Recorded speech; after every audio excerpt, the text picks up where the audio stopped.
Usually when you hear about a bunch of young blokes heading into the bush, shooting at cans and bottles and riding around on trail bikes without helmets, you just shake your head and say, that's why women live longer than men.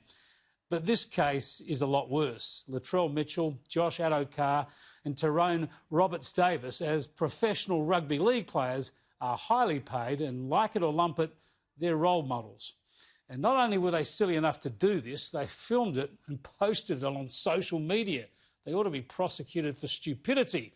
But police are investigating whether firearms and road safety rules might have been breached. In fact, there is news just to hand that firearms charges have been laid against Mitchell and Addo-Carr. All three players had already been fined $1,000 each for breaching the coronavirus social distancing rules. This is where it gets messy. These blokes are part of a code desperate to get going by the end of next month. The NRL is promising that its players will stick to strict rules, even stricter than the rest of the population. But then these blokes go and do this.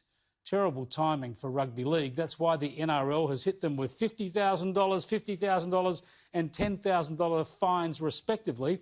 Most of it suspended, and a one-match ban's also suspended to encourage better behaviour. Just like the Panthers' Nathan Cleary too, who was pictured in this unusual scrum on Anzac Day. But as if all this isn't bad enough, here's the bit that I reckon takes the cake. Have a look at Latrell Mitchell apologising on social media for the gun-toting, motorcycle-riding catch-up with his mates.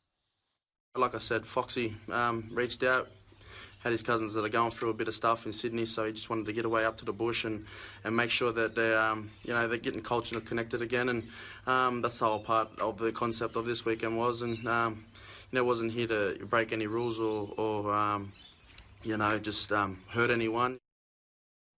Yep, culturally connected. Rifles and motorbikes and breaking social distancing rules, and Mitchell brings out the Indigenous cultural excuse-making. Now, he can be a brilliantly elusive player, but he's got to do better than dodging this one. Take it on the chin. Just face up to it. Don't look for excuses.